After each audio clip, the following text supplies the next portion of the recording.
Welcome to Joycast, and I am your host, Joy in the Morning. And first of all, I have to start by saying happy spring. Today is the first day of spring. It's my favorite season, and I told him I wait for it all year long. And so it's here today. And so welcome if you're tuning in. And I'd like to introduce to you, he's my partner in crime. Thank you. Kovan Waller, the face behind the camera. Yes. But yeah, not in front of the camera. In front of the camera. So. And we're excited because we're trying this out. It's new for him, it's new for me, but it's something that we really, really have a passion to do. And over the weekend, I was thinking about what I want to do with Joycast. And I want to give ordinary people like myself, like him, a voice. People who have gone through something traumatic, something sometimes devastating that changed their life, and some folks who just have an astounding testimony. That's what it's all about, is our testimony. And so, again, if you're joining in today, I hope you get something from it, and bear with us. We will just be, we're just getting the hang of things. Yes. And so, thank you for coming on with me today. And I actually didn't expect it at all. I was like, a little bit low key. I was like, I'm actually going to ask you to sit next there on this thing. So, well, I love having you. Yeah, well, thank you. And wanted to share. I kind of let him know what I was going to be talking about today. And it was last year. I have to take you all the way back to last year in May, about the middle of May. I was coming out of a really horrible time. I was going through a divorce. And I kind of had lost myself, kind of didn't know where I was. I was no longer a wife. I was no longer a mom. You know, I have 10 kids, but my children are all grown up and have kids of their own. And so I was out in the neighborhood and I was walking. It was a beautiful summer day. And I just asked the Lord, I said, Lord, who am I? I'm not a wife. I'm not a mom. I'm not raising little kids. And I said, Lord, brand me. Tell me who I am, because I didn't want to brand myself. And like you said, that could be dangerous. And so I wanted to just be in line and be where the Lord wanted me to be. And so kind of just prayed that day and asked him, and I kind of left it alone. And the following Monday, I was in my backyard and I was pruning the vines and cutting flowers and planting flowers. And I heard this voice that said to me, "You're no smoke." And I stopped and I looked up and I said, "No smoke, Lord?" And he said, "You're no smoke." Daniel 3:19. And so I dropped my clippers. I ran through the house, ran upstairs, got my Bible and went there. And it was talking about how when Meshach, Shadrach, and Abednego were thrown in the fire. Mm-hmm. And you probably know the story.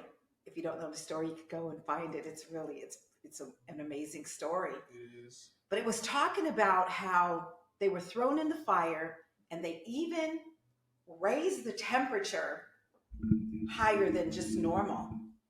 And when they left the fire, when they got out of the fire, they didn't smell like smoke. They weren't singed. They weren't burned. You couldn't tell that they had been in the furnace in fire. Mm-mm. And so once I heard that and I went to the Word, I was like, "Wow, Lord!" And He says, "What you've been through, you don't look like what you've been through." And that's the no smoke. That was the no smoke. When I was laughing a little bit when you said that, because the first time you were on the phone, you were like, "Yeah, no smoke." I'm like, "No smoke." So usually no smoke be like, "You don't want these problems." Like, "You don't want no smoke." So I was like, "You don't." I'm like, "Nobody wants. They don't want to smoke with Joy." So that was why I was laughing a little bit when you said that. But it's good. Yes, and I said, Lord, I couldn't come up with that. That was totally the Lord. And from that point, I was just so excited. I called my friend. He does t-shirts right here in our city. Called him and I shared it with him. And I said, we have to do something with this, because there's so many people out there who have gone through things, who have stories and amazing testimonies that I want to give them a voice. And I feel even like for me, there's like only recently though, like there's so much that I feel like sharing, like, and I just don't know how to do it. And I'm like, there's not enough time, but like now you've done this, so. Yes. But I've always kept stuff to myself. I don't know. But when you hear somebody's story about something, like even people that aren't like believers, when they hear somebody's story, you know, like if you tell somebody what you've been through that wasn't a Christian, like they'll still look at it and be like, wow, like this girl could get through anything. Like if she could deal with that, she can get through anything. So it's kind of like when you change your perspective, well, God brought you through that, then he can bring you through anything. So and we don't look like what we've been at through. All. Was like, it's just when you stop to think about that, you know, what we've gone through, we should be a hot mess, broke down. And the fact that your name is Joy, it's pretty powerful. Joy. Thank you. That's good. It's a powerful name. You try to say it without smiling. See, you can't. You can't do it. That's what I love about it. Yeah, exactly. Joy. Yes. And so that's what this podcast is about. There's going to be times where we're going to just, you know, we'll probably tear up some, maybe even cry, because people are going through real things. Yeah. And we get to give you a voice. And I'm excited. And I've said this before on our audio, that if you have a story that you've never been able to tell and you're ready to share it with the world, contact me, because I would love to have you sitting right here. I have a few people who are going to come on, but we would love to hear what you've gone through and how and what's brought you through, and to find the joy in that.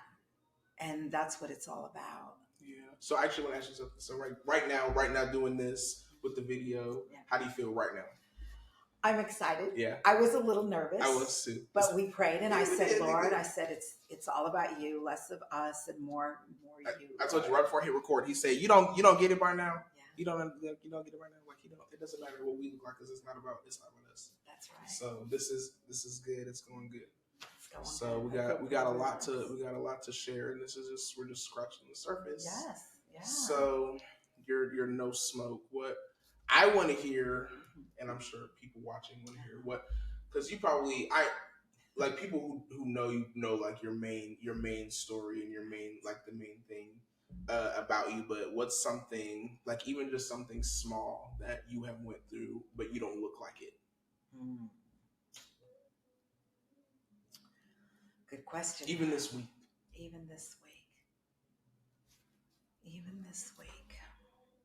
Well, I had a trial that was unexpected. Oh, okay. And something that we thought was behind us, you know, worked through it. And then lo and behold, we were called again to trial. You know, we were going to have to get on the stand. And that threw me for a loop. Okay. That threw me off, because you were going to have to testify? I was going to have to testify. And, you know, like for me, when they called me and said, you know, you're going to have to testify, you'll be on trial again, it took me all the way back to way back then, like 8 years ago. Like it was like fresh. Yes. And even though it's not, and you move on, it takes you there. Yeah. You know, all the constant reminders. And I had to really work through that. And this was sudden. All of a sudden. And so I was like, dang, Lord, a couple days. It took a lot out of me. Yeah. And I don't know if you noticed, but I didn't do a podcast last week. And that's kind of what I was dealing with. That was actually a really tough week for both of us. It was a really tough week. Crazy, but yeah, and I got through. Yeah. I made it through. Yeah. So I'm super excited. I'm positive, and I'm ready to just move forward again. And I know you've gone through something. Yeah. Quite a, just not even just like within the last 2 weeks, but just over the last like few years. Right. I know like whenever I'm at church and like we're going through praise and worship and stuff, and like I'm listening, like really focusing on some of the songs, I like can't help but just think about like the timeline, like kind of like a quick like life flash, you know. And so recently, because I just moved across the street from you. We're neighbors. We are neighbors now, and I still come home and I'm like, dang, like I can't believe I'm in here. Like that's crazy. Like what? So I don't before, and people who don't know me, like they don't know what I've been through to get to where I'm at now. People think that I look like it's not what it looks like. It is what it looks like because in the other sense, like I pray about things all the time. It's nothing but God. Like there's absolutely no way that I should be living where I live and doing the things I do every day. I actually got, and I think about this all the time. I used to get really sad about it, like when I'm like, dang, like that's like dirt, especially when I was going through it. I was like, this is really not fair. Um, so I've been evicted 2 times at no fault of my own. Right. Had nothing to do with me not having money or like me not taking care of like the place. Oh, somebody's at your door. Oh my gosh. This is an unexpected surprise. Who could it be? I don't know. All right, we're back. We're back. Distractions, but that's okay. It's okay. Like full of them. Exactly. Oh and many surprises too. Yes. So what I was saying, so I was evicted twice, like I said, at no fault of my own. Right. This happened when I was in college. So I had no job. I had no money. I had a baby. Wow. I am still a single parent. I had a lot of help outside of home, obviously. Right. But like the first time, I had got, I was running from the property management company that I am associated with now, and I had lived there for like a year and a half, and I always pay my rent on time, like always. I'm cool. I'm never home, but the only problem is I lived upstairs, and the people that were below me, they owned. It was a condominium, so they owned theirs. They had just not liked having people living above them, basically. So they did everything. They did everything they could to get rid of us. Wow. It definitely had something to do with the color of my skin as well. Like, cause there's no, like, you can't. Y'all don't want. Yeah, it was crazy. They didn't want a neighbor. They didn't want a black neighbor. I mean, I could really go on. So, long story short, the same thing kind of happened to me that happened to you. They were believing the neighbors instead of the actual tenants. Yes. Yeah, so I was like, that's kind of crazy. Moving forward, we ended up going to court. They tried to sue the person who owned the home for like $10,000 for pain and suffering. It was some mess. It was some move. Like it was wow. So we ended up having to leave because the family had to sell their home because it was just causing them too much problems. And my rent was their daughter's college tuition. Mm-hmm. Like that's how they were able to send their daughter to college was through like me paying my rent on time. So you uprooted my life. These people uprooted a whole nother family, and they're just living like. So then I had to find a place really quickly. So I found a place, and it was out here in Vallejo from someone that we both know as a mutual person, and that turned out to be a disaster.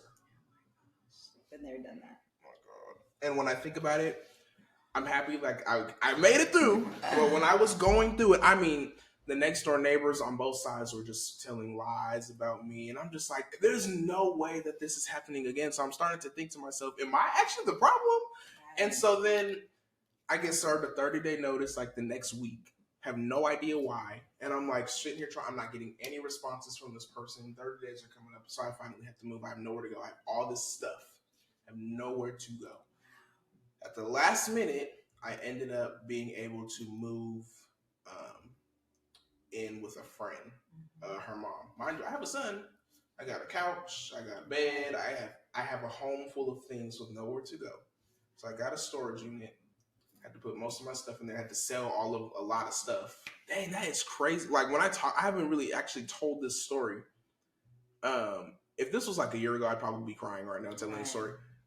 But I'm happy that that happened because I can really get into like the fine details of everything, but that doesn't really matter. But what I realize is I had to go through it because what I have now, I would not have been prepared for it. And I don't know if you were at church on Sunday when Pastor Omar was talking about we go through seasons and through trials to prepare us for what's to come. Otherwise, we would not be able to handle it. And looking back at from this lens and today, like as me today, there's no way I will be able to handle it or or I would squander it, I should say. Because I look at it like I'm different than, because this was almost 2 years ago now. I'm different now than I was. So I don't look at things the same. And what I mean by that is, I was blessed with this place, but for a reason. There's a reason that I'm here, and I haven't figured it out yet. But my dad said to me the other day, I was talking on the phone when I got my car. He's like, now that you're getting all these things, he's like, I want you to remember that a fruit tree doesn't eat its own fruit. He's like, the fruit tree that produces the fruit is not for the tree itself. It's for the others to pick from and eat from. And I was like, oh man. So that was, yeah. Wow. So I said that to say I went through things, right? You would have, and even during the time, you wouldn't have known that I was pretty much homeless. Yeah. Had nowhere to go, sleeping on somebody's couch. Yeah. Like, not really, because I had my mattress on the floor. I didn't have a bed frame, but I had a place to sleep. And you would never know. Never. And I used to sit there and be so mad about it. I used to just be so upset, like, this is not fair. Why me? But I'm like, thank you. Because now but that's the thing, I've always appreciated everything. Not that I wasn't appreciative of the things that I had before. But I mean, I really appreciate it. Like, I really take everything into account. And who knows, maybe there was something that I did a few years before that led me to have to face that, because which I can probably think of some things that I don't really want to talk about, that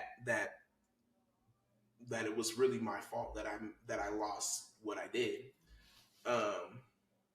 And I remember the first place that I got kicked out of, I loved it so much. There was like this giant window like the one here. It was actually bigger than that. It was like the one over there. It was huge, and the sun, every time it set, it would come right in.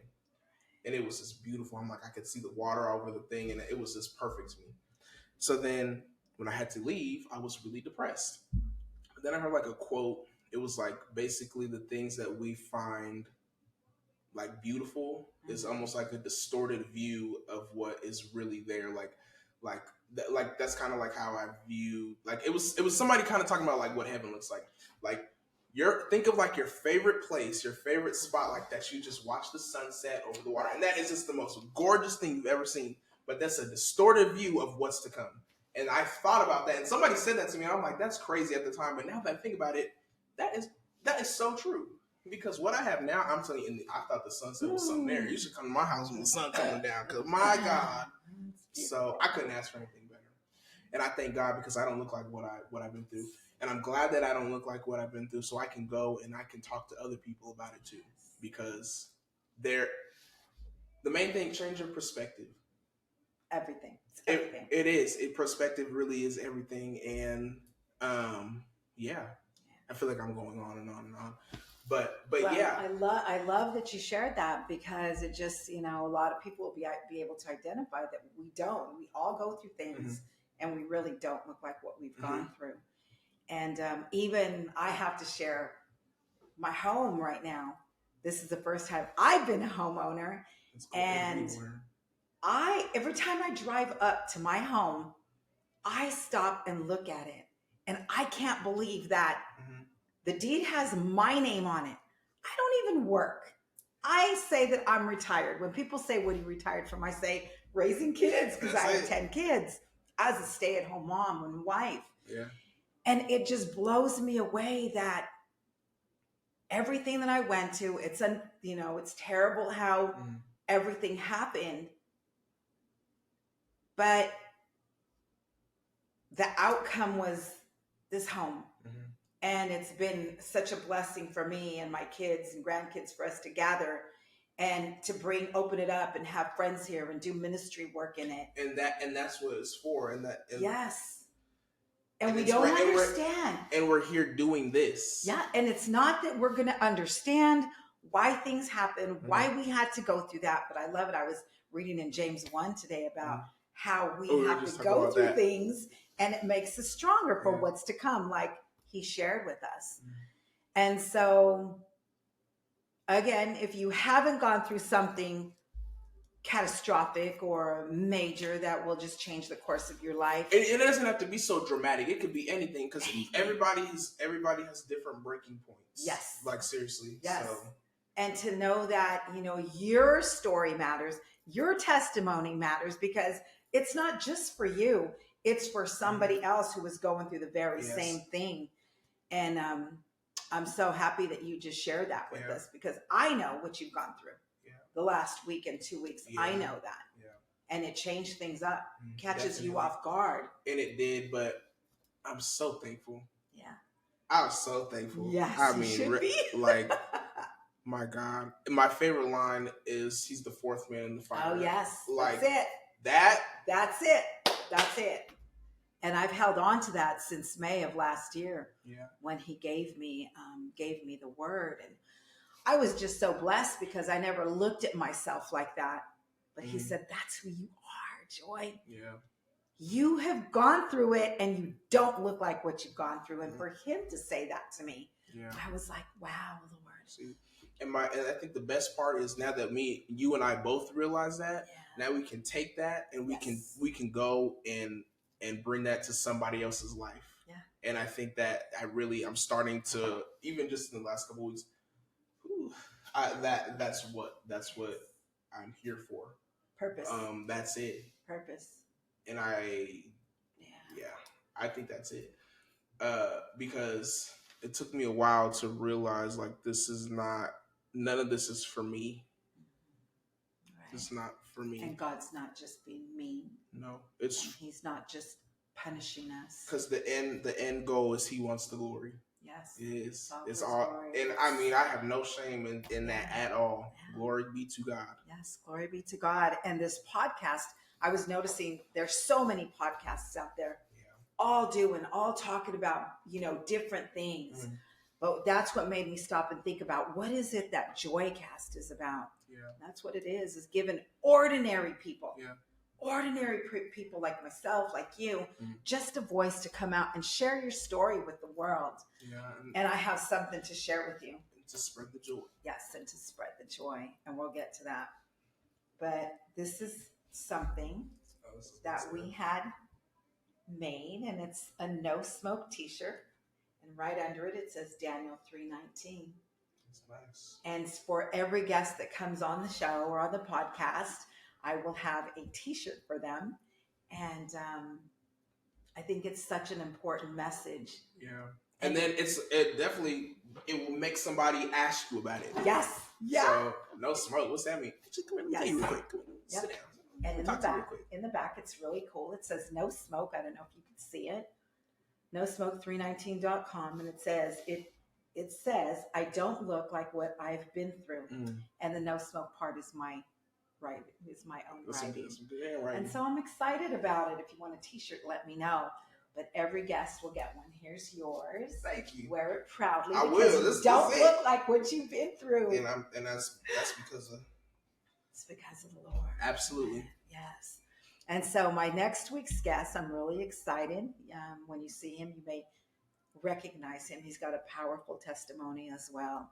And he couldn't be with us today, but he'll be with us next week. Yeah. And so, is there anything else that back up. What? What's the joyful part of what you just went through the last week or two? The joyful part is, let me see. There's quite a few. Like what we didn't talk about, like what you and I know about. Or just about what I talked about? Just what you talked about. Okay. So the joyful part is me knowing that even though at the time I was going through those changes with my home, I didn't know it, but it was working for my good. And I get joy in knowing that the next season, that whatever it is that I'm going through or whoever is watching and listening is going through, it's for your good. Yes. It sounds crazy because if you're in a storm, you don't want to hear nobody tell, this is supposed to happen. This is for your good. No, you don't want to hear that mess. Mm-hmm. But it's true. And I find joy in knowing that it in the past 2 years, every single thing, and I wouldn't change a thing about it. I wouldn't change a single thing about it, is knowing that it was for my good. So that way I can give glory to God, because that is my goal. Amen. That's it. Amen. That's the I love joyful it. part. Thank you Yeah. for sharing that. And the joyful part for me is, again, knowing that things will happen, storms will come, you might get knocked down, Mhm. but He is the way, and He gets us up, and He gets us back on our feet, gets us going. Yeah. And I know for me, I could say this for me, I can get through anything. I Because you can have. get through anything. Because you have, and my dad always says, and you always will. That's his favorite Yes. word. You'll be all right because you always are. Yes, yeah. And You so I always thank are. God for Yeah. thank God for that, and I thank God for today and our first visual. Yes, and let me pull it up on here real fast. Send your questions and your emails and your comments, anything that you want to ask Joy, to joyinthemorning31, joyinthemorning31 @gmail.com. Yes, very Yes. good. Excellent. Very Excellent good. job. Yes. Okay, so again, thank you for tuning in. If you're tuning in, we appreciate it. And you'll see more. You'll see more of me and you'll see more of him. And we just want to say that we love you and hang in there, and you are going to get through it because you do not look like what you've been through. Mm-hmm. All right. Take care. Peace.